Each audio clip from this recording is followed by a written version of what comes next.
This is a pretty good opinion piece written by a driver. It says, want to be a better Uber or Lyft driver, follow these 7 rules, right? I've read through it, pretty good. By the way, my course on, being the driver on steroids and building out your private clientele, it's at Gig Rocket, check it out. So it goes way, way beyond these 7 rules that the guy talks about. But let's dive in, right? The primary responsibility of a driver isn't to entertain the passenger. That is true when you're on rideshare, right? When you transition into private clients, many of them will actually be hiring you because of your entertainment value or because of the conversation, right? You'll quickly know when a private client wants to talk and doesn't want to talk. But I would generally agree with that statement if it's strictly just rideshare. So this guy says, I've been a driver with a rideshare app business, Uber, for 2.5 years and have completed 6,367 trips as of Monday, which is quite impressive. But, after 2.5 years, if you are still driving on rideshare and you haven't transitioned to private trips, you're not a pro. I can tell you that right now, right? You can easily step it up to pro level by being on Uber, Lyft, and doing private trips, because that's where you're going to make the most money. So most of my trips were conducted in San Diego County, and I'm currently rated as a 4.83 driver, which is okay. Thankfully, the COVID-19 pandemic hasn't had a huge negative impact on my business as a driver and independent contractor, and the pandemic hasn't discouraged me from continuing to work as a driver. And that formula applies to many that are currently driving, right? The following are general practices I'd like to advise for current rideshare drivers. So, practice silence. One of the key pieces of advice that I can give to other drivers is to practice silence. The primary responsibility of a driver isn't to entertain their passengers by giving them attention, nor is it to develop a relationship by conversing with them. Instead, it is simply to drive passengers from one destination to another and to do it safely. It is a big responsibility in itself to drive a passenger to an ultimate destination safely. It requires concentration on the road, an awareness of street lights and street signs, and an awareness of other vehicles on the road and pedestrians. You do yourself and your passengers a favor when being silent.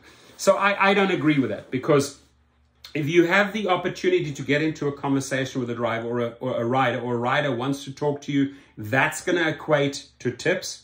That's what I call networking. And that's what's going to lead to bigger business opportunities, signing them up as a private client. So I completely disagree practicing complete silence, right? I do practice silence, or I used to practice silence when I was on Uber and Lyft, and I had somebody jump on the back and they're on their laptop or they're on the phone. Of course, I'm not going to say a word. But one of the main reasons I built out such a successful business in leasing out vehicles and building out a limousine company and, close on to 200 private clients as of today is because I wasn't silent. So I am not a supporter of this drivers' first point at all. Quite the opposite. Number 2, practice discretion. The key advice to practicing discretion is something I personally learned a long time ago from a mentor. When you practice discretion with a passenger, particularly throughout a trip, what you're doing is being careful with your mouth by, number 1, not saying something you ought not to say. 2, not saying something in a manner you ought not to say it. And 3, deciding what you ought to say. So this to me is a contradiction to number 1, because the guy said here, be silent.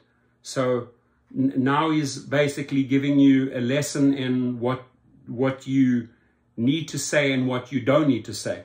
Doesn't make any sense if you follow his step number 1. Number 3, practice respect. Sign me up for that one, right? I don't know how he classifies respect, but let's see. It's a key advice in life and with work to practice respect. When you choose to respect passengers regardless of who they are, you're recognizing their dignity and you're being caring, and it helps them feel safe and comfortable.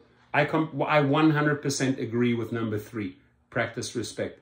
Number 4, practice comfortability. Doing this does yourself and the passenger a favor. When you practice silence, discretion, and respect, you improve a passenger's ride experience and practice comfortability.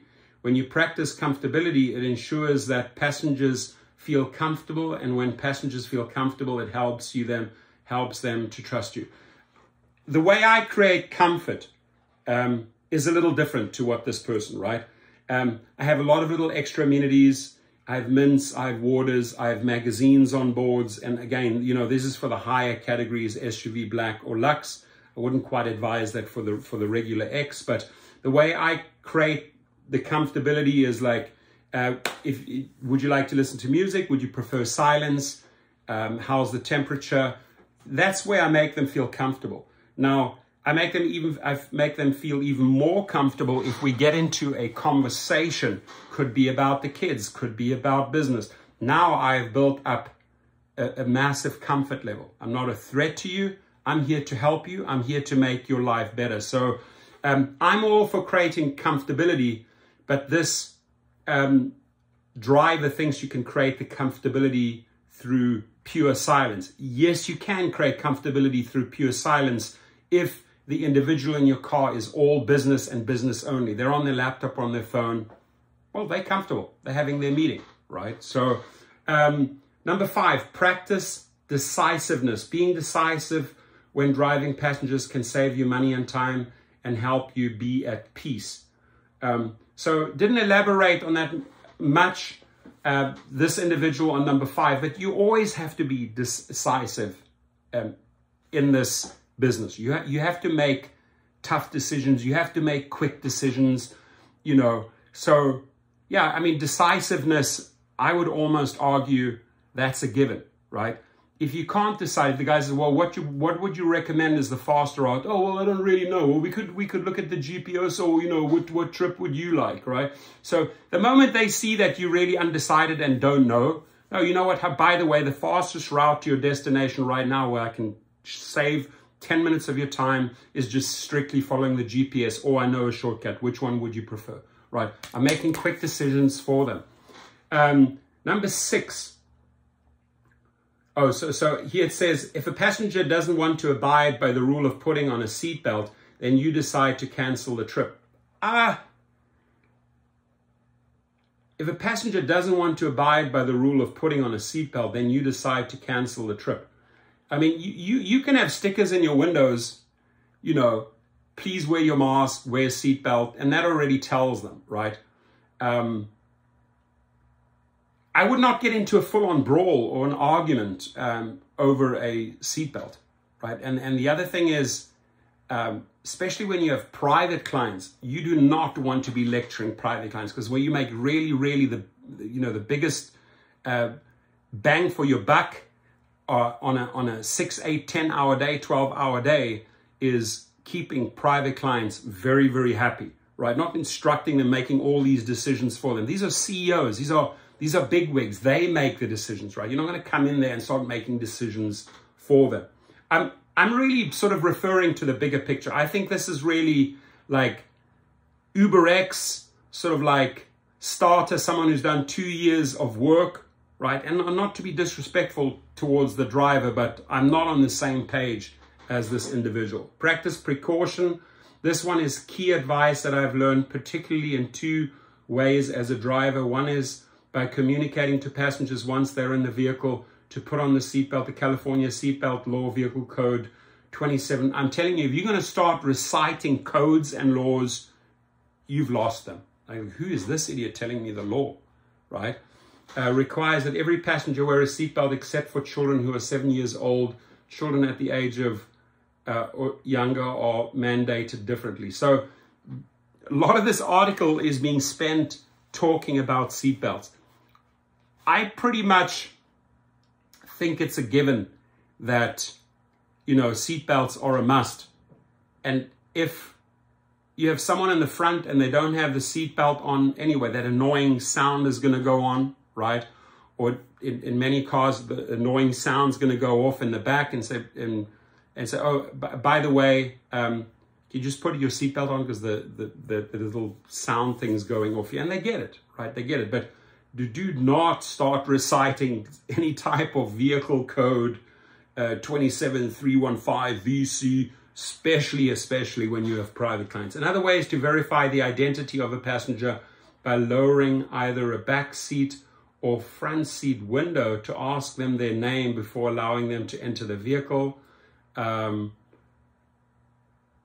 would say this should be a given for female drivers and a given also for male drivers, especially if you are in areas where you feel a little bit more uncomfortable and you really tend to only have these type of issues with UberX and the lower categories, right? When you're charging $200, when Uber is charging a client $200 to take an SUV to an airport, the chances are you have some business person in your car or some rapper or musician or sports star, right, that can afford that, right? Usually you'd be able to identify them by just looking at the individual and at the destination, right? They're going to a hotel, they're going to an airport. If I see that on my phone before they're getting in, I'm not going to ask too many questions about, hey, about your ID, about your face, etc. But in the lower categories, absolutely. Practice mask wearing. That's pretty much a given by the companies. Unfortunately, the riders do not follow that rule, and there's a lot of misunderstandings and a lot of false deactivations over that, and a lot of quarrels and fights break out because of the mask. This person says, is the final key of advice is the pandemic drivers and passengers must wear masks. It is mandatory when using the Uber application for both the driver and the passenger. Refusing to do so can get you permanently deactivated from the app. Even though there is more advice I can share, I know from personal experience that 7 general practices will help drivers to be responsible, respectable, and safe. Okay, and you might be someone that follows these 7 practices. I personally, I look at the bigger picture and the bigger opportunities. I would say I would agree with 30 to 40% of what this driver shares in his opinion piece. And probably this advice is geared to more like newer drivers and to drivers with UberX, etc. But if you're shooting for the bigger picture, you're dealing with an entirely different type of client, and you will see that course at Gig Rocket if you want to learn all the ins and outs. But I appreciate this. I'll put the link in there so that you guys can go over this or you know, take notes if you want to. And finally, I want to say it's not worth getting into a full-on brawl over a mask, right? Because that could cost you your platform access. If you do get into some, I put the stickers there, it says wear the mask. I hope that they know the rules while the pandemic is on. I'll wear the mask. If they're not complying, right, I would just say, hey, could you sit on that side over there? Maybe open the window a little bit. But this whole mask thing can very, very easily get you deactivated. And the one thing I do want to share, if there's any little discussion from the rider that they're not unhappy, that they're not happy with the mask rule and that, file the report right afterwards, because they are going to either file it first. So you say, hey, you know what, the rider did not want to follow that mask rule or got into the car without a mask, so you can protect yourself. And the way you protect yourself is you have a dash cam, right? You have a dash cam. You saw the video that I made the other day. Dash cam saves the day. The dash cam footage ain't gonna lie, audio ain't gonna lie, there it is. And if you have a dash cam and you tell the ride, hey, and by the way, Uber and Lyft have mask rules if you don't mind wearing it. So at least you have it on camera when they get into your car without a mask. They might say, oh, sorry, I forgot, or I don't have a mask here. Sure, here's a mask, right? But it's all captured there in audio and visual, so that there's no ifs and buts when it comes to deactivation time. And if you do get deactivated over any of these issues over here, again, go to GigRocket.